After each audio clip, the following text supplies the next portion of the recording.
The concept of risk versus reward is a fundamental principle that influences our decision-making in various aspects of life. It encapsulates the idea that the potential benefits of an action must be weighed against the potential drawbacks or dangers involved.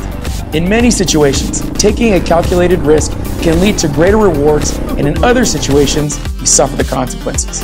We had chosen White Rim Trail because of its amazing views and relatively easy trail rating. The trail would encompass over 150 miles and ended up taking us 7 hours to complete, but not before I would experience the consequences of my actions.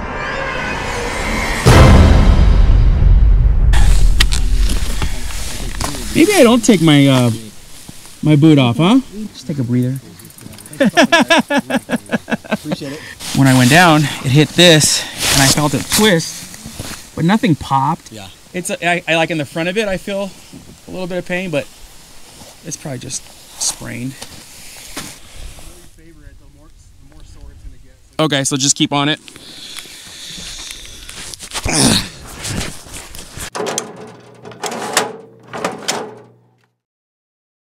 Sheesh. So we went riding Wednesday morning in Moab, Utah on a trail called White Rim Trail. The trail was picked because of its ease of use, also because of its amazing views. Primarily though, the trail was picked because I had just added a new 4.5 gallon tank on my KTM along with some other stuff. You can see that on the last episode. And I wanted to test the bike out as more of an adventure dual sport rig. So Wednesday we get out, the trail is gonna take 7 hours, about 150 miles for the loop. And right smack dab in the middle of the trail, the incident happens. What's great about the White Rim Trail is it's like this constant reveal of amazing, amazing landscape. And the incident happened on one of those reveals where I'm coming up a hill, looking left, not paying attention to what's in front of me, looking at this great reveal on the left side of my view, and I hit a rock, washed out the front tire, slammed it to the left, and fell hard on the right side, basically causing my leg to twist all the way right, making my body go completely that direction and hitting my elbow. I know this because my jacket actually ripped right here at the elbow. So real basic crash, right? Only 25 miles per hour. It was on the hard pack rock section, so it didn't have any give like sand would. Those of you guys asking, yes, I was wearing my boots when I hurt myself. So these are the Alpine Star Tech 7s and the Enduro. They have a little bit of a tread on the bottom. But I really feel like this thing saved me from way worse. I didn't think much of it, to be honest with you. I thought I just sprained my ankle because I could put weight on it. I got up, walked over, picked my bike up and just sat and kind of evaluated myself in a self-assessment. I didn't feel the need to take off my boot. Again, there was no bleeding, there was no other symptoms that would indicate that I needed a higher level of care or even to worry about it at this point. So we continue on with the rest of the day. It was 4.5 hours left, call it another 60 miles, and got on with my day.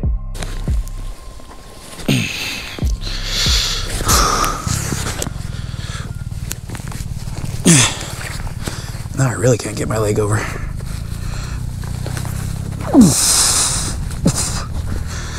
There we go.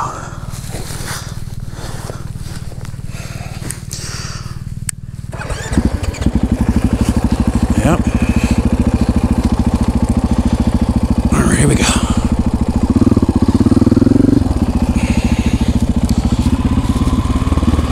Cool. That didn't feel too bad. Oh, are my handlebars crooked? You can straighten them out at the bottom if you want. I think they're a little crooked. Yeah, they are. I might have to. Yeah, bro, I'm gonna have to.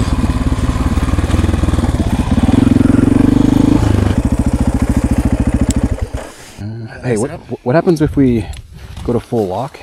Okay. Oh, there you go. I think that's it, brother. Let me try it.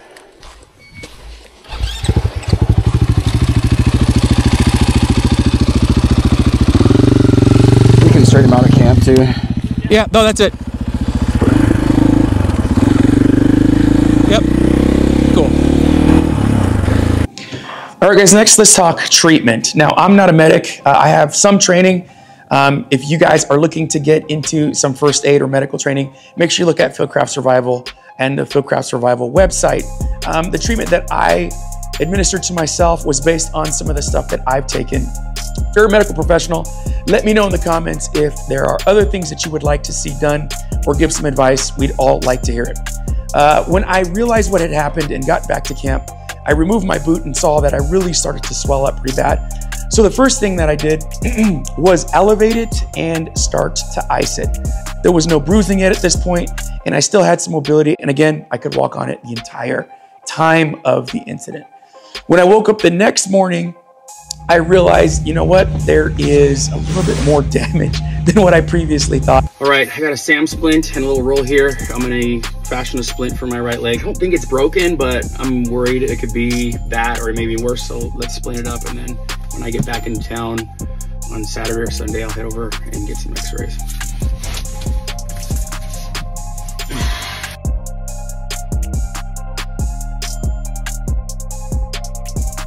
That's better. Actually, it does offer some relief with supported and immobilized. Again, I don't think it's broken because I could put weight on it. Like I say, I'm standing on it there, but I just worry that something's ruptured because it feels weird side to side. Now, this is a basic kit. This is a bleeding control kit, ready to address anything hemorrhaging. You guys know it takes seconds to bleed out and would be a top priority if you're following, let's say, the March algorithm. I'm not gonna get too deep into that. Maybe that's another video. Look it up, okay? The March algorithm will help you in any kind of trauma. That's why I carry this in the event that that happens. Now, when you're in any kind of motorcycle situation, off-road, crawling, you know, going fast through the desert in any vehicle, there is potential for you to have long limb injuries. Also, make sure that you add a SAM splint to your kit as well as an elastic bandage. This makes it moldable and pliable, but also gives you the rigidity you need to immobilize whatever has the injury. In my case, it was my leg, but also step up to have a tourniquet of some kind. I do like to use the soft tee. It has a buckle, makes it easier when you're in a vehicle. Remember, the whole video started out with risk and the trade-off between risk versus reward. This is just gonna give me that little added benefit of preparedness to do just that. Next, let's talk about the damage that was done. Saturday evening, wifey and I go to the urgent care to get x-rays. Immediately, you can see here that it was a fracture right along the bottom side of the right fibula, warranting more intervention by medical professionals. What's interesting too is the temporary cast that they fashioned for me was built in the exact same manner that the temporary splint that I made in the field was. And that made me feel good because at least I did that right out of the mistakes that I made. Now. I made an appointment the following day or Monday to visit my orthopedic surgeon on Tuesday and get more of an evaluation because now the risk is that I tore or ruptured more of the ligaments in my leg. So that brings us to Tuesday, had the initial appointment. Doctor gave me the go-ahead, upgraded me to this boot that has a little Reebok kind of like air pump on it that made things even more comfortable, and I could change the amount of tension inside of that boot with whatever I needed. He said he doesn't suspect that I have any major tears, wants to see me in 4 weeks, and from then we'll go on. I'm now in that 4-week period and have an appointment upcoming. Obviously, this was a real minor injury.